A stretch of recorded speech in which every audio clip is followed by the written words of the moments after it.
এমনিতেই বর্তমান সময়ে ভোটার কার্ড ভেরিফিকেশন নিয়ে বিভিন্ন আপডেট আসছে একের পর এক, এবং প্রচুর মানুষ কিন্তু এই ভোটার কার্ড ভেরিফিকেশন নিয়ে বিভিন্ন ধরনের দুশ্চিন্তায় রয়েছে। তো তারই মধ্যে ইতিমধ্যেই পশ্চিমবঙ্গ রাজ্যে এনআরসির নোটিশ পাঠানো হচ্ছে। হ্যাঁ, পশ্চিমবঙ্গ রাজ্যের এক গ্রামে একজনের নামে এনআরসির নোটিশ এসছে এবং সেই নোটিশ সংক্রান্ত আজকের এই ভিডিও। অবশ্যই মন দিয়ে শুনবেন। এনআরসির নোটিশ আসা শুরু হয়েছে এবং কেন্দ্রীয় সরকার কিন্তু একদম কড়াকড়ি ভাবে এই এনআরসিটাকে দেখছে এবং সেই নোটিশ কিন্তু সার্ভ করা হয়েছে আসাম থেকে।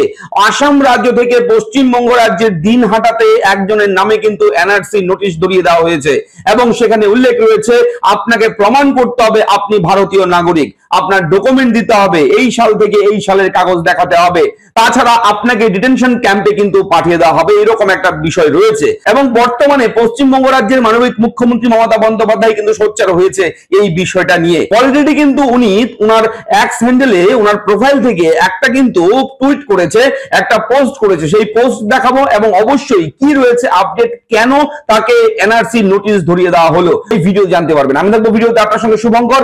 এই মুহূর্তে ব্রেকিং আপডেট নিয়ে অবশ্যই চ্যানেলটিকে সাবস্ক্রাইব করবেন, ভিডিওটাকে লাইক করবেন, একটু বেশি করে শেয়ার করবেন। এই মুহূর্তের বড় ঘোষণা, বড় আপডেট, একেবারে চাঞ্চল্যকর খবর এই মুহূর্তে।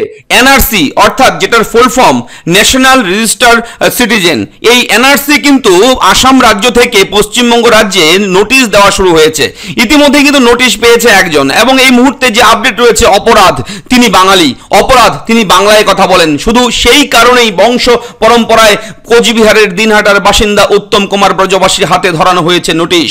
বলা হয়েছে তিনি অনুপ্রবেশকারী, বাংলা ও বাঙালির বিরুদ্ধে পুশব্যাক রাজনীতিতে নয়া সংযোজন হয়েছে এই এনআরসি নোটিশ। প্রমাণ করতে বলা হয়েছে উত্তম কুমার ভারতীয়। নির্দেশ এসছে বংশ পরম্পরায় তারা এদেশের বাসিন্দা হলে 1966 সাল থেকে 1971 সাল পর্যন্ত ভোটার তালিকায় তার বাবার নাম দেখাতে হবে, না হলে কি ডিটেনশন ক্যাম্পে যাবে। বাংলার মানুষের বিরুদ্ধে এই রাজনীতিতেই ক্ষোভের বিস্ফোরণ ঘটছে মুখ্যমন্ত্রী মমতা বন্দ্যোপাধ্যায়ের।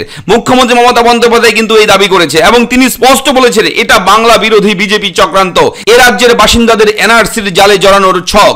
উত্তম কুমারকে আসামের ফরেনার্স ট্রাইব্যুনালের চিঠি বিষয়টা জানাজানি হতেই উদ্বেগ ছড়িয়ে পড়েছে বিভিন্ন মহলে এবং নবান্নের তরফেও জেলা প্রশাসনের সঙ্গে যোগাযোগ করে সমস্ত বিষয়টি জানতে চাওয়া হয়।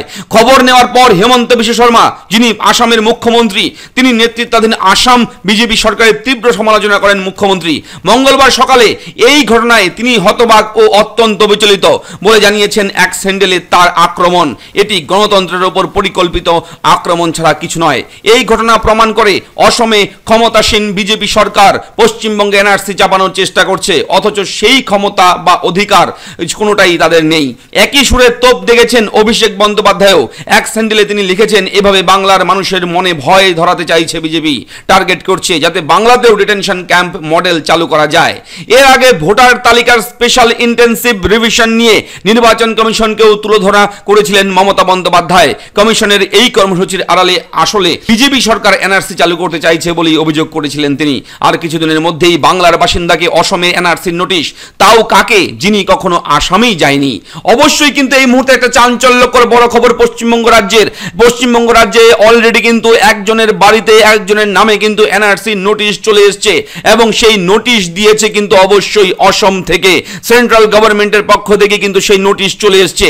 এবং মমতা বন্দ্যোপাধ্যায়ের যে এক্স হ্যান্ডেল রয়েছে সেখানেও কিন্তু অবশ্যই একটা টুইট করেছে তিনি। এই মুহূর্তে অফিসিয়াল যে ভেরিফাইড মমতা ব্যানার্জির এক্স হ্যান্ডেল প্রোফাইল রয়েছে সেটা খোলা রয়েছে, ওপেন করলে নিচের দিয়ে গেলে আপনি দেখতে পারবেন সেই টুইট। এবং এখানে বাংলায় রয়েছে, আমি হতবাক ও অত্যন্ত বিচলিত হয়েছি জেনে যে কোচবিহারের দিনহাটার বাসিন্দা রাজবংশী সম্প্রদায়ের উত্তম কুমার ব্রজবাসীকে অসমের ফরেনার্স ট্রাইব্যুনাল এনআরসি নোটিশ জারি করেছে। গত 50 বছরেরও বেশি সময় ধরে তিনি এই বাংলার বাসিন্দা। তার বৈধ পরিচয়পত্র থাকা সত্ত্বেও তাকে বিদেশি অবৈধ অনুপ্রবেশকারী সন্দেহের হয়রানি করা হচ্ছে। এটি আমাদের গণতন্ত্রের ওপর একটি পরিকল্পিত আক্রমণ ছাড়া আর কিছুই নয়। এটি প্রমাণ করে যে অসমে ক্ষমতাসীন বিজেপি সরকার পশ্চিমবঙ্গে এনআরসি চাপিয়ে দেওয়ার চেষ্টা করছে, যেখানে তাদের কোনো ক্ষমতা বা অধিকার নেই। প্রান্তিক জনগোষ্ঠীকে ভয় দেখানো, ভোটাধিকার কেড়ে নেওয়া এবং নিশানা করার একটি পূর্ব পরিকল্পিত নোংরা চক্রান্ত চলছে। এই অসাংবিধানিক আগ্রাসন জনবিরোধী এবং এটি বিজেপির বিপজ্জনক বিপজ্জনক ষড়যন্ত্রকে দিনের আলোর মতো স্পষ্ট করে দিচ্ছে যে গণতান্ত্রিক সুরক্ষাকে ধ্বংস করে বাংলার মানুষের পরিচয় মুছে ফেলার অপচেষ্টা চালাচ্ছে বিজেপি।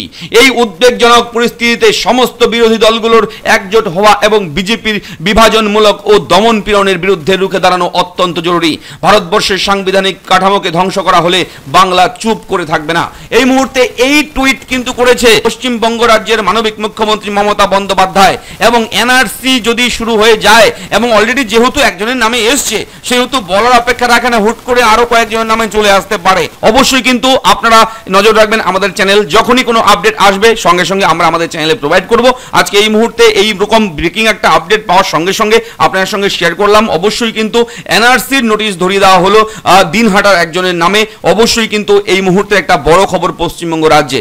তো ভিডিওর আপডেটগুলো কেমন লাগলো লিখে জানাবেন, চ্যানেলটিকে সাবস্ক্রাইব করবেন, কোথাও কোনো রকম ডাউট থাকলে কমেন্ট করে জানাবেন। দেখা হচ্ছে নেক্সট ভিডিওতে। ধন্যবাদ।